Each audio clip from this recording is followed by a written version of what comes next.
Muy bien, amigos, seguimos adelante. ¿Qué se ríe? ¿Qué le pasa? Seguimos adelante. ¿Qué le pasa? Está contento. Está con Kenko. ¿Sí? ¿Eh? No sé. No sabía nada. ¿Cuándo, bien? Todo bien, todo bien. Estamos felices, contentos justamente porque seguimos adelante. Muy buena la charla con el pastor Agop. Nosotros estábamos manejando las cámaras allá del otro lado. Pero bueno, buenísimo para poder entender un poco lo que tiene que ver con y algo que tiene que ver con este segmento que es Construyendo Naciones, que es saber el origen de por qué a veces nosotros queremos cambiar el mundo, queremos cambiar la cultura y utilizamos los mismos patrones que todo el mundo y no encontramos ese cambio real porque utilizamos las mismas herramientas y hay que ir hasta el origen. A los orígenes. Hay que ir justamente. En este caso estábamos en el origen del pueblo armenio, del cual me siento parte. ¿Y usted dónde viene? Yo tengo ascendencia portuguesa, egipcia. ¿Egipcia también? Sí. Mirá vos, qué interesante, ¿eh? Sí, porque hay un faraón que es Meneses y yo soy Menes. Menes, así que viene de ahí la cosa. Por ese lado. Eso dijo mi madre. ¿Será que le preguntamos a nuestra invitada a ver si tiene nuestra, claro, ¿cómo es? A nuestra constructora de es nuestra constructora de pensamiento. Ya se está riendo por ahí. Shelly Petit con ustedes. ¿Cómo está, Shelly? Buenas tardes. ¿Cómo está? Muy bien, chévere, súper contenta. Creo que en general en Latinoamérica pues todos venimos de la mezcla de alguien. Había un profesor de sociología en la universidad que decía, en Venezuela, ¿no? Decía, aquí el que no toca, ¿cómo era? Aquí el que no tira flecha toca tambor. Muy similar acá también. Acá hacemos las dos cosas, me parece, nosotros. Tiramos flecha y tocamos tambor, las dos cosas. Bueno, pero hay algo que quizás no sé si pasa en otros países de Latinoamérica y sí pasa tanto en el Río de la Plata como es Argentina y Uruguay. En Argentina está la campaña del desierto y en Uruguay está el Sal Si Puedes, que son exterminios indígenas. O sea, exterminios de la faz de la tierra. Igual, por eso es que no tenemos, si bien Argentina al lado chileno están los mapuches, se tenés más para arriba una influencia de Bolivia, en Uruguay prácticamente, si bien tenemos muchas palabras guaraníes, no tenemos, por ejemplo, en Paraguay tenés el español y el segundo idioma se habla guaraní. Claro. Que creo que tiene que ver más con la identidad. Yo no sé si en Venezuela hay una fuerte raíz indígena. Todavía hay muchas etnias que están hacia la selva o hacia el delta y hay más de 100. O sea, en Venezuela hay más de 100 naciones si contamos cada una de estas etnias indígenas. Y sí, han permanecido. De hecho, en la escuela con la que trabajamos, cuando yo la hice como estudiante en Bogotá, uno de mis compañeros era Piaroa y su proyecto es traducir la Biblia al lenguaje de su nación. Tiene un proyecto muy chévere. Bueno, también hay en la Biblia YouVersion está esos proyectos de quizás de aquí a 2030 o 2032 por ahí, el hecho de poder llegar a casi 6.000 idiomas. Impresionante. De la traducción de la Biblia, ¿no? Que también es increíble poder estas tribus no alcanzadas, por decirlo de una manera, porque existe todavía, que puedan tener. Nosotros, por ejemplo, en la iglesia de nosotros ayudamos a un pastor, ahí se me fue el nombre, que es de Gilson, Portugal, pero que está en Guinea-Bissau, creo que es. Donde tienen, ¿te acordás los Walkman? ¿Te acordás de los Walkman? Bueno, sí, claro. Esos cassettes tienen la Biblia traducida, se hizo una inversión donde tienen la Biblia traducida a las tribus que están ahí. De Guinea. Guinea-Bissau. Es que es increíble, aparte vos imaginate que tiene mucha cultura y todo, y claro, vos ibas ahí, sos enemigo. Claro, olvidate. O sea, sos un enemigo, porque sos extraño, no es que seas enemigo porque sos mala persona o algo, sino porque sos un extraño. Claro, no formás parte de la tribu. Pero es increíble cómo poder llegar a ese y hace poquito ese pastor al pueblo o a la tribu, más que nada a la tribu, después de casi 5 años de trabajar, llegó el agua potable. Wow. el pastor, y obviamente eso hizo que el pastor lo vieran como si fuese un dios, ¿no sabes? Sí. Cada vez que va él le ofrecen para comer de todo, ¿no? Sí, no le hacen sacrificio en nombre de ellos porque él les explicó y les predicó, pero claro, es increíble. Pero bueno, pero gracias a Dios a esos pueblos, me imagino que también tienen toda una cultura y hay que entenderla. Hay algo que yo siempre les critico y no me gusta de los europeos, que ya pasó la época del eurocentrismo, ¿no? Y por ejemplo ves a españoles que cuando pones un diminutivo se sienten ofendidos. Yo no les cabe en la cabeza que yo te diga Marito. Claro. Y claro, y como que no, yo me llamo Mario. Está todo bien, pero no sea mal, no para es Marito, o sea, a lo que voy, porque después ellos son los que te pregonan tolerancia y no toleran las cosas extra de su cultura, porque no le pasa nada. Es como que, bueno, es lo mismo lo vemos en el fútbol cuando Cavani te dice negrito. Claro, y bueno, ya sabe lo que pasó, ¿no? Y bueno, pero bueno, eso serían para otros temas, porque también sería para construir pensamientos, porque los europeos, y ahí vemos, y lo retomamos con lo que estábamos hablando, que siempre, a mí la reflexión que hizo Shelly la primera vez, que es increíble cómo Latinoamérica, al traer personas únicamente, tipo, que no vinieron a conquistar, vinieron a conquistar, sí, pero no vinieron a formar nada, ellos vinieron a buscar algo de como para poder llevarse, para hacerse ricos. Mientras tanto, los colonos fueron con familias, y hay una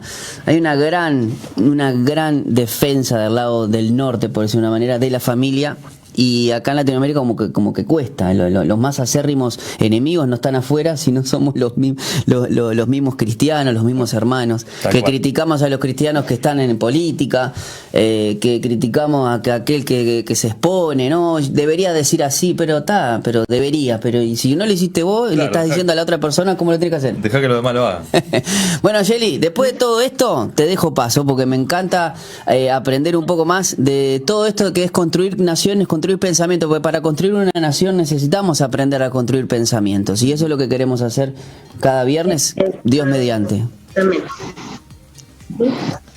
Sí, eso es lo primero, o sea, renovar nuestro entendimiento, como dice la palabra en Romanos, porque realmente hemos sido formados pues en colegios donde nuestros maestros no eran cristianos, y aún los colegios cristianos, los maestros que son cristianos y enseñan en esos colegios, ¿a dónde fueron? A una universidad donde Dios no estaba, donde Dios no era parte de las materias, donde la Biblia no se consideraba como libro de estudio, y ellos vienen a enseñarnos con estas ideas del mundo, vienen a enseñarnos ahora dentro de un colegio cristiano, ¿no? Pero comenzamos a vivir pues esta vida dualista de las cosas religiosas son solamente una, y el trabajo, lo laboral, eso no tiene algo que ver con la religión, porque pues nunca me mostraron a Dios allí. Pero hablando precisamente de esto de volver al origen, todo se originó ¿cómo? Todo se originó en el principio, en el Edén. Dios hizo absolutamente todas las cosas, y la Biblia dice que en Él fueron creadas todas las cosas por Él y para Él. O sea, todo fue hecho en el Verbo y fue hecho para el Verbo. O sea, el propósito de todas las cosas es revelarnos a la larga, revelarnos quién es la persona de Cristo y las cualidades de Cristo presentes en eso. Es decir, si yo voy a hablar de este teléfono tiene un origen, y el origen de este teléfono es Jesús mismo, porque en Él fueron hechas todas las cosas. O sea, la sustancia, es decir, como el logo está presente en todas las cosas. De hecho, en el libro de, creo que es Hechos, voy a buscarlo acá, creo que es Hechos 16, cuando Pablo está está predicando en varios lugares, él se encuentra con, creo que es en Atenas, exactamente. Cuando él llega en Atenas, él habla de un monumento. Dice que hay, dentro de todos los dioses que tenían ellos allí en Atenas, había uno que se llamaba el Dios no conocido. Porque ellos hablaban del Dios no conocido. Resulta que cuando ellos comienzan, o sea, digamos que los griegos lo que hicieron fue desarrollar mucho el pensamiento, ¿ok? La manera en la que los romanos conquistaban, pues ellos conquistaron con las armas, con la fuerza. Pero los griegos, ellos desarrollaron fue mucho pensamiento, estudiaron mucho, o sea, los filósofos principales salieron de allí. Y en este deseo del saber y del conocer, incluso innovaron pues también en la escritura, porque pues para conocer algo más, para entender más, para pensar más, necesitas tener un lenguaje mucho más técnico. Y precisamente por eso Jesús viene, ya luego que se había desarrollado un lenguaje mucho más técnico, porque todo el Nuevo Testamento se escribe en griego. Entonces, ¿qué es lo que ocurre? Ellos, en este deseo de conocer y estudiar todas las cosas, se dieron cuenta de que había una sustancia que estaba en todo. O sea, había algo que se repetía en todas las cosas que creían, en todas las cosas que estudiaban, pero no sabía, era algo invisible, era algo que no podían estudiar profundamente, solamente alcanzaban a ver que había una presencia, como un diseño en todas las cosas. Y ellos llaman a esto, se crean un nuevo Dios, al que lo llaman el Dios no conocido.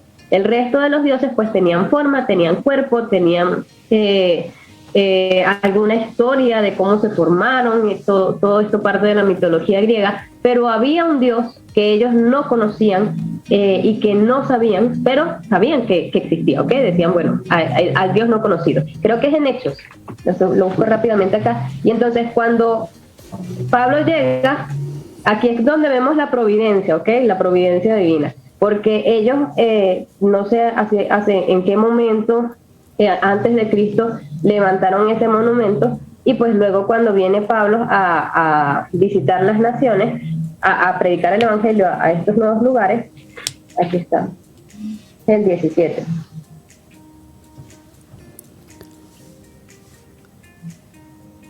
Dice que... Ay, me pierdo. A ver. Ajá, dice acá. Porque pasando y mirando, esto lo está diciendo Pablo, porque pasando y mirando vuestros santuarios, hallé también un altar en el cual estaba esta inscripción: al Dios no conocido, al que vosotros adoráis, pues sin conocerle es a quien yo os anuncio, ¿ok? O sea, ellos ya tenían un monumento para ese Dios al cual no conocían, y él estuvo pues viendo cuáles eran todos estos dioses en los cuales creía, se dio cuenta de que este Dios desconocido era el Dios al cual él servía, era nuestro Dios, ¿ok? Y les presenta el evangelio es de esa manera. O sea, fíjense cómo antes de que Pablo llegara, Dios usó incluso este deseo de los griegos por conocer, por desarrollar más conocimiento, por entender mejor las cosas. Ellos se dan cuenta de que hay una esencia en todas las cosas creadas que no pueden ver, y pues deciden formarse un Dios, porque dice, esta esencia pertenece a ese Dios que no alcanzamos a conocer. Pero luego Dios les envía un mensajero, ese Dios al que ustedes hoy no conocen y adoran sin conocer, yo se los vengo a presentar. ¿Por qué? Porque todo fue hecho en Él, por Él y para Él. Es decir, en el origen, en la Biblia, en la palabra, yo voy a encontrar el propósito de todas las cosas, el origen de todas las cosas. Hasta el Internet yo lo puedo encontrar en la Biblia. Hay toda una metodología para poder entenderlo y poder llegar a esto, pero Dios nos dio un manual de vida, o sea, y el manual de vida no es solamente para el área religiosa, sino para todo lo que Él creó. O sea, Él creó absolutamente todas las cosas y nos ha dado un manual para que podamos entender todas esas cosas. Pero como cristianos tenemos esta idea chiquita, este cuadro chiquito de que no, Dios solamente nos dejó un manual para las cosas de la vida, de la religión, y ya, Dios no está en todas las cosas. Y encima, pues, vamos a un colegio donde Dios no tiene nada que ver. Pero quien mejor me puede dar entendimiento del desarrollo de las matemáticas, de las ciencias, del lenguaje, del castellano, es Dios mismo, ¿ok? Él es su marca, su esencia, las cualidades que lo describen a Él, están presentes en todas estas cosas. De hecho, a mí me pasó, haciendo la escuela, a mí me gusta, estudié artes audiovisuales, comunicación social, mención artes audiovisuales, y yo quise hacer la investigación sobre el cine. Y es súper interesante porque cuando tú buscas en un diccionario común, que es el cine, pues te va a hablar de 3 elementos que siempre tienen que existir para que haya proyección de imágenes, ¿no? Uno es que hay luz, otra es, habla de una pantalla blanca, y la otra es pues la proyección de imagen, ¿ok? Y es interesante porque haciendo yo la investigación me encuentro con esta historia en la que el hijo de Nabucodonosor, no recuerdo el nombre de ese rey, está haciendo una gran fiesta y le aparece la señal de la mano escribiendo en la pared. ¿La recuerdan? Sí. Es como muy conocida esa historia. Uh-huh. Bueno, es interesante porque la Biblia describe exactamente los elementos que hay y dice que hay proyección, hay luz, dice que la imagen salía desde la luz y se proyectaba sobre un encalado blanco, o sea, una pared blanca. Pero fue muy bonito porque yo estaba buscando, haciendo mi investigación, y lo menos que me iba a encontrar, o sea, que esperaba encontrar, era una historia que describiera exactamente, que usara los mismos elementos que me había dicho Google sobre el cine, ¿ok? O sea que en la Biblia estaba el cómo hacer cine. Ponele. Exacto. Y ahí mismo, yo no lo he hecho en internet, por ejemplo, pero te puedo asegurar que hasta de eso lo puedes encontrar. Y hay algo súper interesante acerca de la ciencia y de la Biblia. O sea, la ciencia te va a enseñar el por qué, el para qué funcionan las cosas, ¿ok? Es decir, o el cómo funcionan las cosas. Si tú vas quieres saber cómo funciona un motor, pues por medio de la ciencia tú puedes saber cómo funciona ese motor. Pero el propósito, eso lo vas a encontrar en la Biblia, en el creador de eso, ¿ok? En quien te reveló, o sea, cuál es el propósito final de ese motor. Ese propósito está marcado, incluso va a tener un fin en la eternidad, ¿ok? Entonces no es lo mismo que yo crea un motor para viajar de aquí a X lugar, a que yo vaya con el entendimiento, ya va. En este carro, en este vehículo, yo voy a esta ciudad, pero no solamente voy a esta ciudad de paseo a comprar algo, sino que estoy cumpliendo una misión y en ese transitar puedo también extender el reino, ¿ok? Es como yo vine para acá, a Uruguay, y yo puedo decir, bueno, solamente vine a la boda de mi hermano y ya, pero yo como alguien que ha entendido que estamos acá para extender el reino de Dios en la tierra, sé que no solamente voy a Uruguay a ver a mi hermano para su boda, hay un propósito aún mucho más grande, un propósito además de extender lazos con mi nueva familia, o sea, con Jessica, que ahora se añade a la familia, con compartir con mi hermano, que ya hay algo glorioso en eso, en la familia, pero además de eso hay otras formas en las cuales yo puedo extender el reino de Dios, aunque solamente desde mi perspectiva humana vine solamente a una boda, ¿ok? Entonces cuando cambiamos esa manera de pensar es que comienzan a cambiar las cosas. Imagínate que toda la iglesia en Uruguay pensara de esta manera, entendiera que no voy a un lugar, solamente voy y vengo, sino que hay un propósito amplio y que tiene fin en la eternidad, ¿ok? Si todos pensáramos de esa manera, si el que va a trabajar en el gobierno, el que es hoy diputado, entiende que puede realmente hacer cambios grandes para la nación desde ese lugar, se va a esforzar, ¿ok? No va a ir solamente a calentar una silla, él se va a esforzar y va a estar inquiriendo en la ley del Señor, ¿cómo puedo hacer cambios? El que va trabaja en un restaurante, por ejemplo, lo hablábamos la semana pasada, no es solamente ir y servir comida, no, hay una forma en la cual tú puedes igual extender el reino a través de ese trabajo sencillo que tienes. Y de esa manera, pues comienzas, o sea, todos comenzamos a hacerlo, pues comienzas a construir naciones. Lo primero es eso, pues, cambiar el pensamiento, cambiar la manera limitada en la que a veces pensamos como cristianos. A mí algo que una de las maneras en las cuales me di cuenta de que a veces nuestra fe y nuestra creencia en Dios es de la boca para afuera, suena gigante y decimos Dios es poderoso y Dios es grande y no hay nada que lo limite, pero mi pensamiento está limitado. Lo vi mucho en Venezuela. O sea, en Venezuela mucha gente salió porque Dios les pidió que salieran, es cierto, pero la gran mayoría de los cristianos en Venezuela salieron huyendo. ¿Okay? La gran mayoría de los cristianos que se fueron en Venezuela fue huyendo de una crisis. ¿Por qué huyes de una crisis si se supone que tu Dios es poderoso? O sea, el mismo Dios que en ese nuevo país te puede suplir es el mismo Dios que estando en Venezuela te puede suplir. ¿Ok? Y a mí, yo era una de las que quería huir y yo no me quería quedar. Cuando Dios me dice que me quede en Venezuela, pues decido hacerlo y yo pude ver a ese Dios de milagros proveer. O sea, yo lo hablo en la congregación y reafirmo siempre a los que me escuchan, a nuestros hermanos allá, les digo, saque cuentas de cuánto dinero usted ingresa al mes y luego saque cuentas de cuánto consume. Y se va a dar cuenta que, yo lo vi así en carne propia, yo no sé cómo, pero en la alacena las cosas se multiplicaban. Eso pasaba en Venezuela. O sea, todo se multiplicaba en la alacena. Y era muchísimo más lo que consumíamos que lo que ingresaba.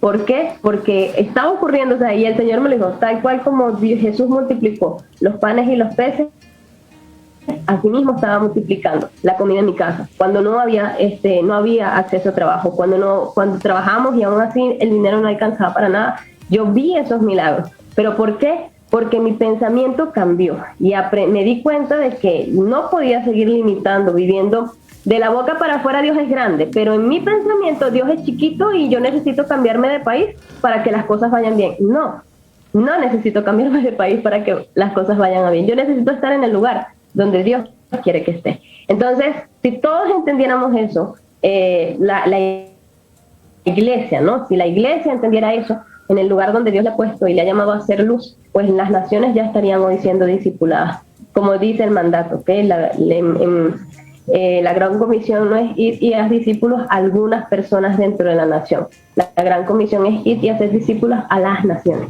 a la nación completa.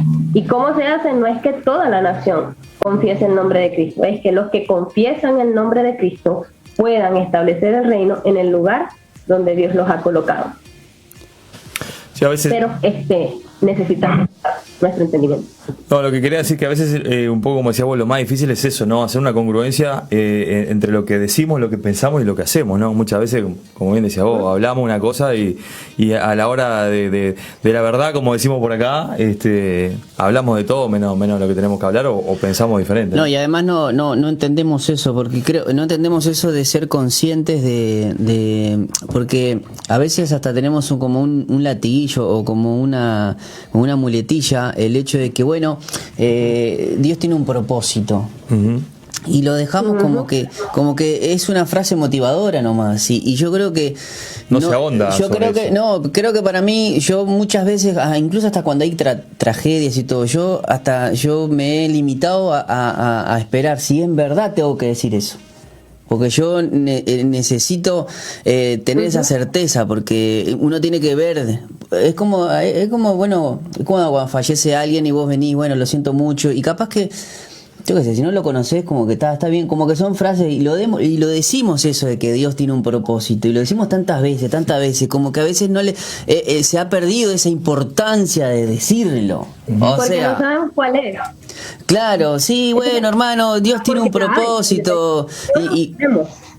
Y claro, no nos ponemos a pensar que hay otras, o sea, es como que no miramos un poquito más allá, ¿no? Es como a veces Shelly decía, claro, ahora vos imaginate que Shelly está mirando, tiene otra óptica, claro, o sea, es un cambio un cambio de paradigma, es un cambio de perspectiva. Claro, de hecho cuando te pones a hablar con ella, te cae la ficha, como decimos acá también, ¿no? Te entra a caer la ficha y decís, mirá.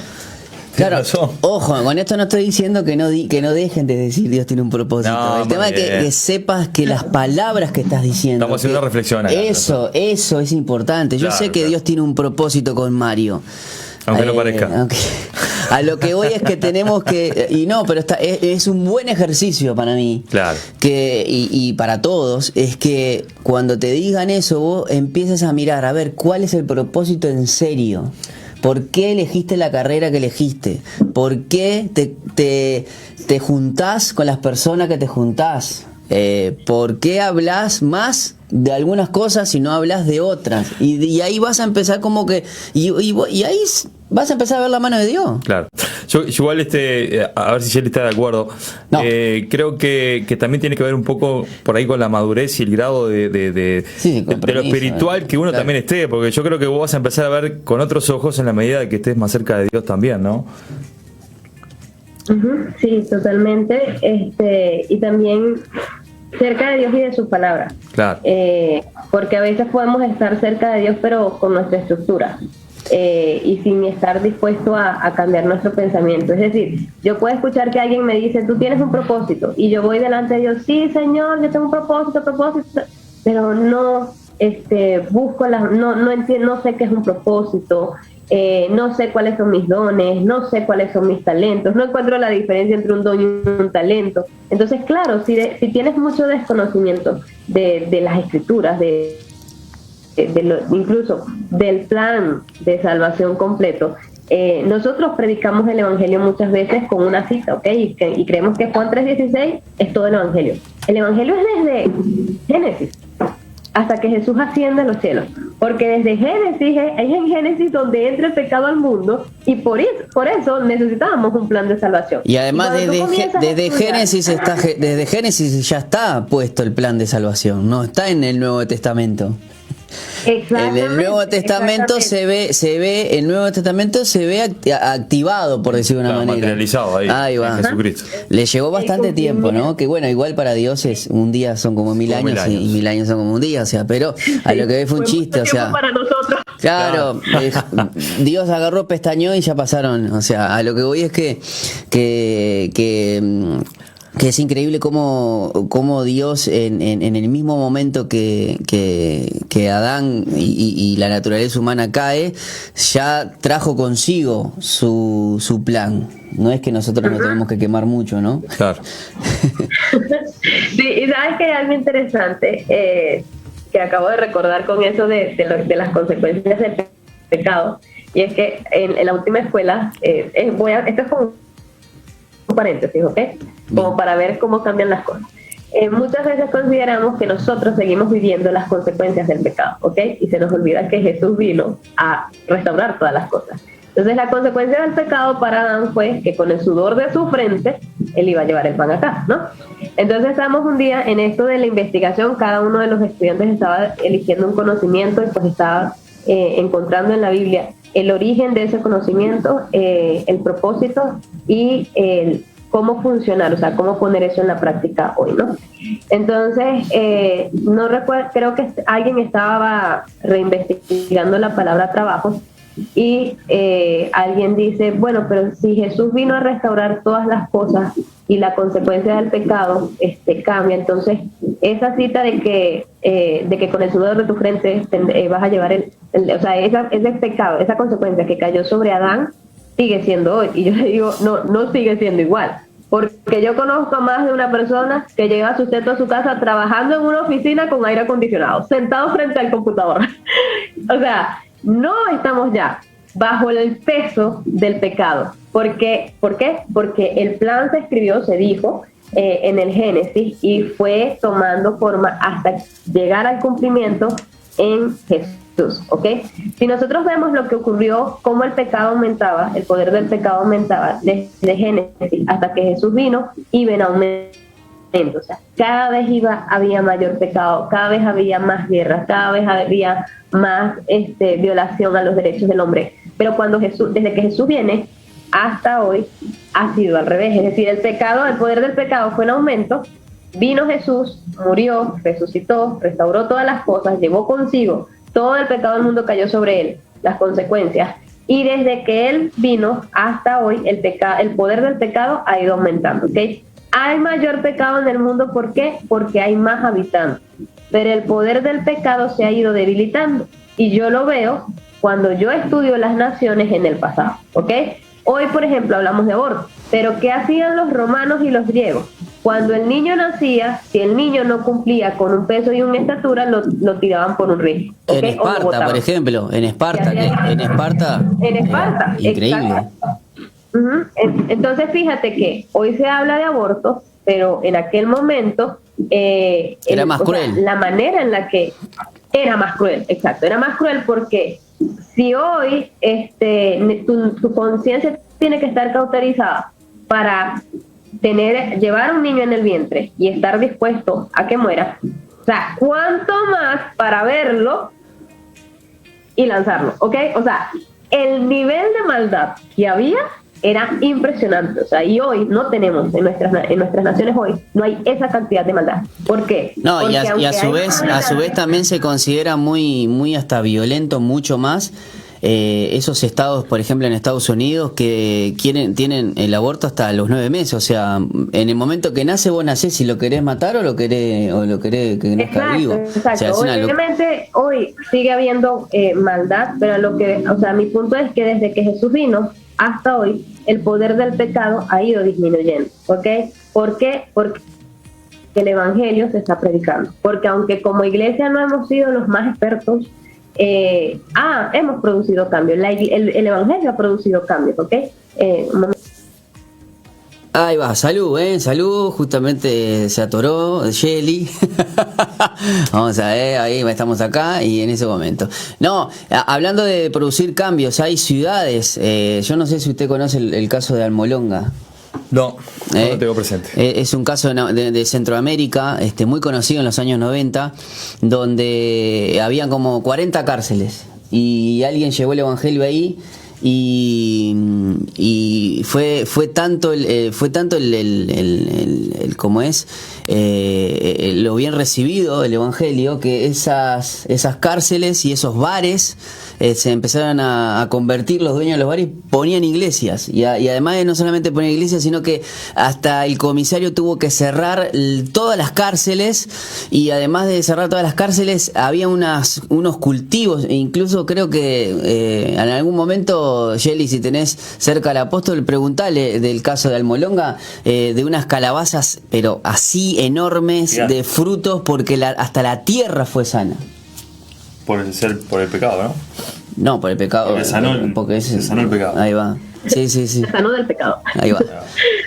Sí, eso pasa, incluso fue lo que la Reforma hizo también, lo que Calvino hizo en Ginebra. Ginebra era la ciudad más asquerosa en aquel entonces. ¿Cómo vas a decir asquerosa, Ginebra?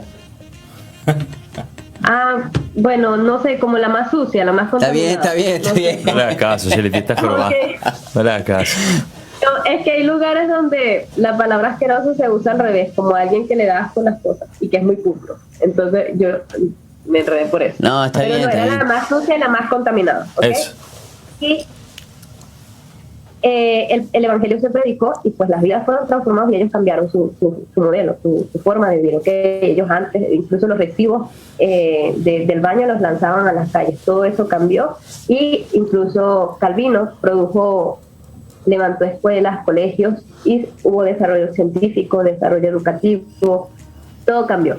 Claro, incluso las ciudades más importantes, las universidades más importantes de Estados Unidos y las también de Inglaterra, quizás hoy en día un poquito más lejanas, ¿no? de ese evangelio, pero sus raíces y su fundación y origen, estamos hablando de Harvard, estamos hablando de Cambridge, estamos hablando de Massachusetts. No, bueno, pero las universidades más importantes de Estados Unidos, todas fueron fundadas, incluso las películas, esa película de Dios no está muerto, usted está dentro de la universidad. Dentro de la universidad y todo, y tiene que ver con el origen de que, bueno, que cuando uno impactaba, o los pastores bautistas, cuando ponían una iglesia, no concebían plantar una iglesia y no poner una universidad. Claro.